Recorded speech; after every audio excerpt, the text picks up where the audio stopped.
Mapalad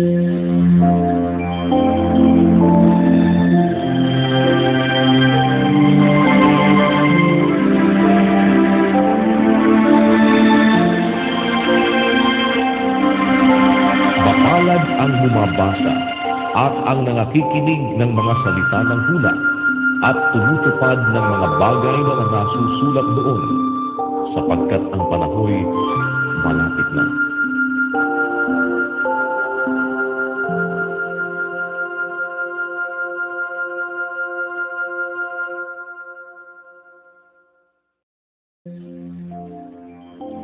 Roma, Kapitulo 15. Tayo ngang malalakas ay nararapat mangagbata ng kahinaan ng mahihina at huwag tayong mangagbigay lugod sa ating sarili. Bawat isa sa atin ay magbigay lugod sa kanyang kapwa, sa kanyang ikabubuti, sa ikatitibay. Sapagkat si Kristo man ay hindi nagbigay lugod sa kanyang sarili, kundi gaya ng nasusulat, ang mga pag-alipusta ng mga nagsisi-alipusta sa iyo ay nangahulog sa akin. Sapagkat ang anumang mga bagay na isinulat ng una ay nangasulat dahil sa ikatututo natin, upang sa pamamagitan ng pagtitiis at pag-aliw ng mga kasulatan ay magkaroon tayo ng pag-asa. Loobin nawa ng Diyos ng pagtitiis at paggiling na kayo ay magkaisa ng pag-iisip sa isa't isa ayon kay Kristo Jesus, upang kayo na may isang pag-iisip sa pamamagitan ng isang bibig ay luwalhatiin ninyo ang Diyos at Ama ng ating Panginoong Hesukristo. Sa ganito'y mangagtanggapan kayo, gaya naman ni Kristo na tinanggap kayo sa kaluwalhatian ng Diyos. Sapagkat sinasabi ko na si Kristo ay ginawang ministro ng pagtuturi dahil sa katotohanan ng Diyos, upang kanyang mapagtibay ang mga pangakong ibinigay sa mga magulang, at upang ang mga hentil ay makaluwalhati sa Diyos dahil sa kanyang kahabagan, gaya ng nasusulat, kaya nga't ikaw ay aking pupurihin sa gitna ng mga hentil, at aawit ako sa iyong pangalan. At muling sinasabi niya, makigalak kayo, kayong mga hentil sa kanyang bayan. At muli, purihin ninyo ang Panginoon, kayong lahat ng mga hentil, at purihin siya ng lahat ng mga bayan.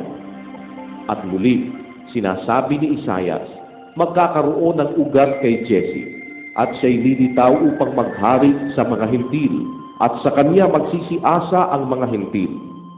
Puspusin nga kayo ng Diyos ng pag-asa ng buong kagalakan at kapayapaan sa pananampalataya, upang kayo'y managana sa pag-asa sa pamamagitan ng kapangyarihan ng Espiritu Santo.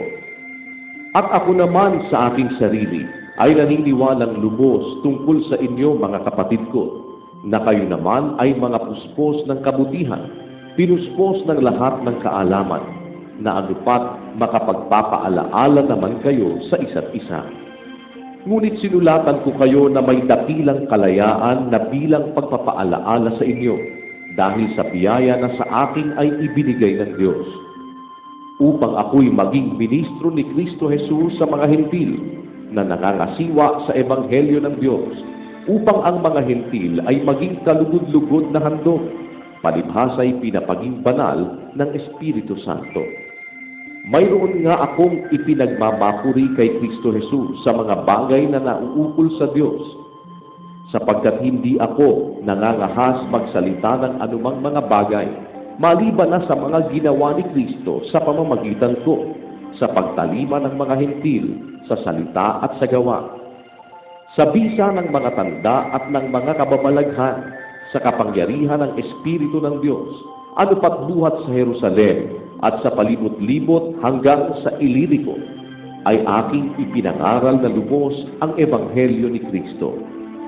Aking nilayo na maipangaral ang Ebanghelyo, hindi doon sa napagbalitaan na kay Kristo, upang huwag akong magtayo sa ibabaw ng pinagsaligan ng iba, kundi gaya ng nasusulat, makakakita silang mga hindi dinatnan ang mga balita tungkol sa Kanya, at silang hindi nangakapakinig ay mga kakatalastas.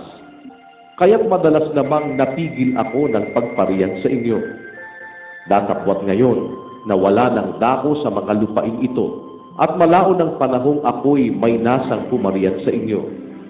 Pagparoon ko sa Espanya ay paririyan ako, sapagkat inaasahan kong makikita ko kayo sa aking paglalakbay, at ako'y sasamahan ninyo patungo doon, pagkatapos na magkamit ng kaunting kasiyahan sa pakikisama sa inyo. Ngunit ngayon, sinasabi ko, ako'y pasa sa Jerusalem upang mamahagi sa mga banal, sapagkat minagaling ng Macedonia at ng Akaya na gumawa ng isang ambagang laan sa mga dukha sa mga banal na nasa Jerusalem. Oo, ito'y kalugod-lugod sa kanila, at sila'y may utang na loob sa kanila, sapagkat kung ang mga Hentil ay naging mga kabahagi sa kanilang mga bagay na ayon sa Espiritu, nararapat naman nilang paglingkuran ang mga yaon sa mga bagay na ayon sa laman.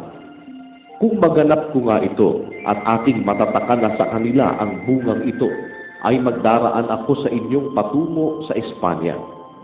At nalalaman ko na pagparian ko sa inyo ay darating akong puspos ng pagpapala ng Ebanghelyo ni Kristo.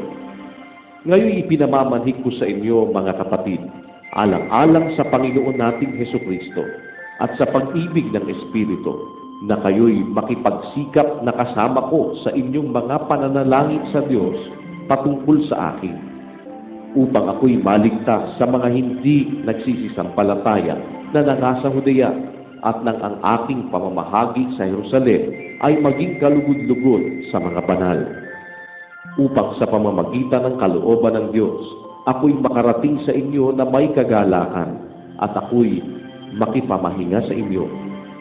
Ngayon ang Diyos ng kapayapaan ay sumainyo nawang lahat. Siya nawa.